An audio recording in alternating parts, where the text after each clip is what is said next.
उसके बारे में थोड़ा-सा इसका विस्तार करिए, क्या-क्या उसकी तैयारी करें? सबसे पहले तो मैं पत्रकार बंधु का धन्यवाद करता हूँ कि वो समय निकाल कर इस विषय में जानकारी के लिए आए।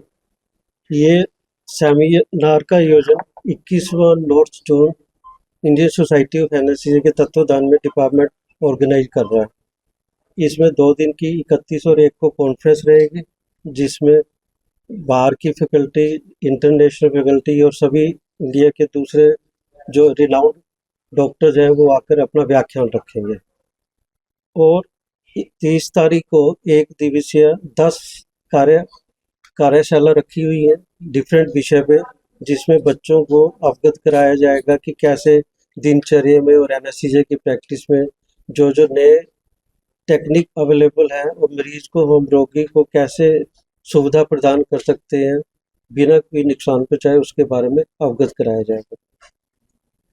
और जो प्रोग्राम इसके लिए 2 दिन का बनाया गया है, ताकि जिसमें, और इसकी थीम रखी गई है echoes of the past and pulse of tomorrow की जो जर्नी है एनएससीजे। वैसे तो जो सबसे पहला इनका 100 साल से ज़्यादा का वक्त हो गया है, पर जो टेक्नोलॉजी पिछले 5-6 डिकेड्स में इसमें ज़्यादा आई है, चाहे दवाइयों के क्षेत्र में हो या मशीनों के क्षेत्र में हो, कंप्यूटर आधारित मशीनें हो, एआई का भी इसमें रोल आया है, उन सब के बारे में बच्चों को इस सेमिनार के दौरान अवगत कराया जाएगा।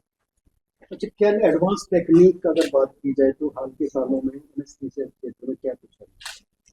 एडवांस टेक्निक्स, एक तो जैसे कि हम पहले सोचते थे कि अल्ट्रासाउंड का यूसेज सिर्फ रेडियोलॉजिस्ट करेंगे, ऑपरेशन के दौरान अल्ट्रासाउंड का इस्तेमाल कर, चाहे फेफड़ों का हालत देखनी है, लीवर को देखना है या और व्यवस्था देखनी है, उसमें इस्तेमाल हो रहा है।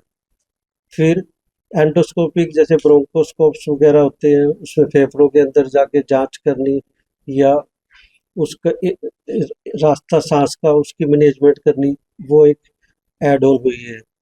और मशीनें जो पहले होती थी उसके एडवांस वर्जन आए हैं, जिसमें आपका time to time real time monitoring होती है कि पेशेंट का पूरा जो ब्लड प्रेशर है, वाइटल्स हैं और उसके अंदर जो बेहोशी की कितनी मात्रा है वो रिफ्लेक्ट होती रहती है। अच्छा, आपने बात की कितने पार्टिसिपेंट इसमें स्टेट हैं और कितने इसमें पेपर किए गए? पेपर लगभग 190 के आसपास है जो पोस्ट ग्रेजुएट प्रेजेंट करेंगे। उसमें कुछ फैकल्टी भी है, 2 सेक्शन में डिवाइड कर रखा है, फैकल्टी का अलग से और स्टूडेंट्स का अलग से। तो वो अपने ई पोस्टर के माध्यम से भी और ओरल प्रेजेंटेशन जो पोडियम पे प्लेटफॉर्म पे होती है उसके माध्यम से भी वो रखेंगे। अच्छा, आपने जैसे जिक्र किया कि कुछ कंपटीशन भी रखे गए। जी, प्रतिस्पर्धा को ऐड करने के लिए क्वालिटी उसमें पेपर्स आए और उनकी जो स्किल प्रेजेंटेशन की, क्योंकि आज का जो पोस्ट ग्रेजुएट है कल को वो टीचर बनेगा, टीचिंग में आएगा, तो उनमें प्रतिस्पर्धा है। इसके लिए प्राइजेज भी रखे गए हैं दोनों कैटेगरी में, और फिर एक क्विज रखा गया है जो उनकी ओवरऑल नॉलेज को असेस करने के लिए, उसमें भी परितोष का प्रावधान है। अच्छा, जिक्र किया जाए टेक्निक का, बाहर के देशों में जिस तरह की टेक्निक, अपने यहाँ क्या वो टेक्निक मौजूद है? अब मैं कह सकता हूँ कि 95% तक हम उसको मैच करते हैं। मतलब क्योंकि जैसे ही कोई टेक्नोलॉजी, जब से ये व्यापार या गवर्नमेंट की नीतियाँ अच्छी हुई है, तो जैसे ही कोई टेक्नोलॉजी वर्ल्ड में आती है तो हमारे यहाँ पे उपलब्ध हो जाती है, तो उसमें कोई हमें अब दिक्कत नहीं है। अच्छा, जैसे आपसे बात हो रही थी, पहले मरीज को कई बार पूरा बेहोश करना पड़ता था, आजकल अलग अलग टेक्निक, उसको थोड़ा सा वो उसमें बेहोशी की व्यवस्थाएं हैं, जैसे कि पेशेंट की रिक्वायरमेंट रहती है। हम कहते हैं कि एक साइज सबको फिट नहीं होगा, वैसे ही एक एनेस्थीसिया सबके लिए फिट नहीं है।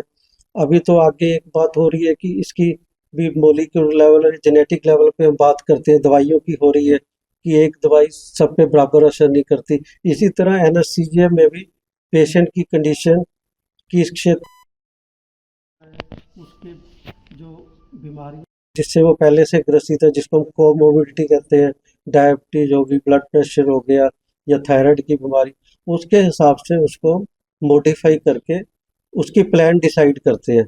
वो पहले दिन शाम को जब मरीज उसको देखने जाता है डॉक्टर, तब वो डिसाइड हो जाता है कि इसके लिए ये सूटेबल रहेगी।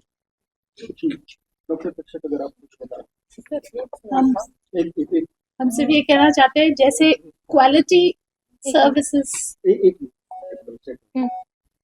जैसे we are all looking for quality services, so anaesthesia is one branch जिसमें हमेशा से शुरू से हम बहुत ज्यादा क्वालिटी और सेफ्टी ऑफ द पेशेंट पे ध्यान रखते हैं। जैसे कहते हैं ना, एरोप्लेन उड़ाते हैं तो उसके सब चेक होते हैं, so similarly when we anesthetize a patient, so we do lots of safety checks so that the patient remains safe and he goes out with a safe surgery and safe outcome. So इसमें anesthesia का बहुत ही ध्यान रहता है, and we have बहुत सारी, जैसे AI की बड़ी बात हो रही है, anesthesia has been using AI for a long time. हमारे पास सब मॉनिटरिंग, हमारा equipment, it is all with the AI help. So हम काफ़ी अपने उसमें फील्ड में आगे आगे करने की कोशिश करते हैं, and quality of and safety is very important for anaesthesia. अच्छा, आपने यही का किस तरह इस्तेमाल हो रहा है?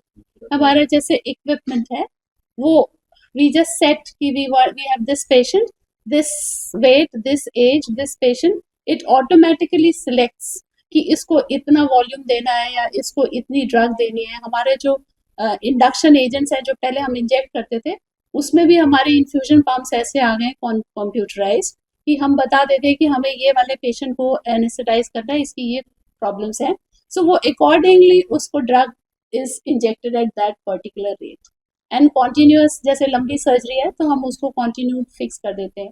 Similarly post operative pain relief के लिए भी हम इन्फ्यूजन पंप लगा देते हैं, जो कि पेशेंट को required drug is delivered which is safe for the patient. तो 100% रिलायबल है? बिल्कुल काफी चीज अच्छी है। मॉनिटरिंग तो करनी पड़ती है। नहीं, Of course, monitor, हमारे हाँ। monitors भी ऐसे हैं which are like 10 monitors are put, there is one on the Sure. patient center, so there is a central monitor where you can see from here what is happening to different नहीं, beds.